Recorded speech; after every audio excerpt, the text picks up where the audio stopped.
Hello and welcome to all. आप सभी का स्वागत है एक बार फिर से नरेंद्र सिंह सोमवंशी कौटिल्य एकेडमी में। तो मैं आपको बताने जा रहा हूँ इतिहास के बारे में, इतिहास की शुरुआत, ठीक है ना। इतिहास क्या है, क्यों पढ़ा जा रहा है और किस युद्ध को इसका आधार स्तंभ कहा गया है, इसके बारे में जानकारी देंगे, ठीक है ना। तो इतिहास पहले समझ लीजिए, ध्यान रखना। आप जानते हैं कि इतिहास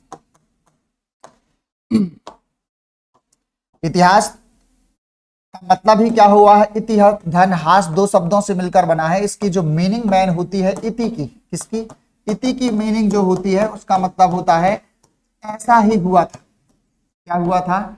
ऐसा ही हुआ था। यानी जो चीज हम इतिहास में पढ़ते हैं, ठीक है ना, उसको हमें सत्य मानना है। कहने का मतलब ये है, तो इसका मतलब ही, इति का मतलब ही होता है ऐसा ही हुआ था।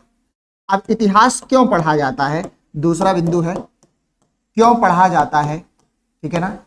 क्यों पढ़ा जाए या क्यों पढ़ा जाता है इतिहास? तो इतिहास जो है, इतिहास को अपन मानते हैं भविष्य का दर्पण। क्या मानते हैं? जो इतिहास है इसको भविष्य का दर्पण कहा जाता है, ध्यान रखना। यानी भविष्य में जो भी घटनाएं होंगी वो कहीं ना कहीं घटनाएं किसी ना किसी रूप में, आंशिक रूप में, ठीक है ना, किसी ना किसी रूप का मतलब आंशिक रूप में भी हो सकती हैं, लेकिन इतिहास में कहीं ना कहीं, इतिहास के पन्नों में वो घटनाएं घटी होंगी, ठीक है ना। तो इतिहास में यदि भविष्य में कोई घटना है तो इतिहास के पन्नों को देखकर उस घटना में जो भी त्रुटि हुई है उसको संशोधन कर अभी की प्रॉब्लम, अभी की समस्या का समाधान किया जा सकता है।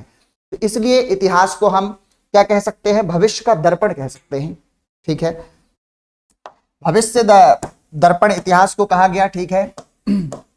अब इतिहास को ध्यान रखना। इतिहास का पिता आप जानते हैं हेरोडोटस को कहा जाता है। किसको कहा जाता है? इतिहास, फादर ऑफ हिस्ट्री जो है वो हेरोडोटस को कहा जाता है, हेरोडोटस को कहा जाता है, ठीक है ना। इतिहास का फादर ऑफ हिस्ट्री। हेरोडोटस को इतिहास का पिता किसने कहा? ये तो आप जानते हैं कि हेरोडोटस को फादर ऑफ हिस्ट्री के नाम से जानते हैं, ये सभी जानते हैं। यानी ये किसने कहा है इसको, ठीक है ना। अब हेरोडोटस ने क्या, ध्यान रखना है, हेरोडोटस की एक बुक का नाम है, ठीक है ना, life of Historica. Life of Historica में इन्होंने, ध्यान रखना, एक युद्ध का वर्णन किया, जैसे पेलोपोनेशियन युद्ध के नाम से जानते हैं। पहले जो युद्ध इतिहास में हुआ करते थे वो दो द्वीपों को लेकर, मतलब अलग अलग द्वीपों को लेकर तो ठीक है, वास्तव में जो युद्ध होते थे वो जलीय मार्ग को लेकर होते थे। तो दो द्वीपों के बीच आपस में युद्ध होता है। जैसे मैं आपको बताऊं, ठीक है ना, जैसे हम देखें इतिहास में एक युद्ध होता है जिसके बोलते हैं पेलोपोनेशियन युद्ध। क्या बोला जाता है? पेलोपोनेशियन युद्ध, ठीक है ना।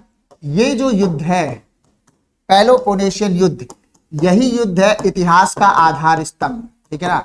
इतिहास का आधार माना जाता है इस युद्ध को। कौन से युद्ध को? पेलोपोनेशियन युद्ध को। पहले जो युद्ध होते थे वो अधिकांशतः आप जानते हैं जलीय मार्ग को लेकर होते थे। किसको लेकर के? जलीय मार्ग को लेकर के होते थे। जलीय मार्ग की यदि बात करें, ठीक है ना, तो यहां पर यूनान द्वीप और स्पार्टा द्वीप के मध्य, किसके मध्य? यूनान द्वीप और स्पार्टा द्वीप के मध्य ये युद्ध होता है, जिसे पेलोपोनेशियन युद्ध कहा जाता है। यानी ये वाला जो युद्ध है वो यूनान द्वीप और स्पार्टा द्वीप के मध्य हुआ। ये स्पार्टा द्वीप के जो कबीले होते थे ये अत्यधिक लड़ाकू प्रवृत्ति के हुआ करते थे, ठीक है ना। तो इस युद्ध का वर्णन, यानी जो पेलोपोनेशियन युद्ध है, इस युद्ध का वर्णन लाइफ ऑफ हिस्टोरिका में है। किसमें है? लाइफ ऑफ हिस्टोरिका में है। ध्यान रखना, जो बुक है हेरोडोटस की जिसका नाम है life of Historica, life of Historica book किसकी है? हेरोडोटस की। किसकी? हेरोडोटस की, ठीक है ना। हेरोडोटस की बुक में लाइफ ऑफ हिस्टोरिका में इसी युद्ध का वर्णन है। किसका? पेलोपोनेशियन युद्ध का। इसमें बताया युद्ध जलीय मार्ग को लेकर होते थे, दो द्वीपों के बीच युद्ध होता है, यूनान द्वीप और स्पार्टा द्वीप के मध्य। इस युद्ध का वर्णन है किसमें? लाइफ ऑफ हिस्टोरिका में। लाइफ ऑफ हिस्टोरिका को ध्यान रखना, फ्रांस के एक विद्वान हुआ करते थे, दार्शनिक हुआ करते थे, जिसका नाम है रोमन सिसरो। क्या नाम है? Roman Cicero. Life of Historica book को जब रोमन सिसरो ने पढ़ा और इस युद्ध के बारे में उसे जानकारी मिली उस बुक को पढ़ने से, तब रोमन सिसरो ने ही पेलोपोनेशियन युद्ध को इतिहास का आधार स्तंभ माना। और यह बुक लिखी किसने है? हेरोडोटस ने। तब इन्होंने ही हेरोडोटस को इतिहास का पिता कहा। तो हेरोडोटस को इतिहास का पिता किसने कहा है? दार्शनिक रोमन सिसरो ने हेरोडोटस को इतिहास का पिता कहा है। बुक है लाइफ ऑफ हिस्टोरिका। क्यों कहा है? इसमें दिया हुआ था ये युद्ध पेलोपोनेशियन युद्ध। इस युद्ध को इतिहास का आधार स्तंभ माना जाता है। दो द्वीपों के बीच ये युद्ध होता है। ठीक है ना। तो आज की जानकारी के लिए इतना ही, मिलते हैं नेक्स्ट वीडियो में। Thank you.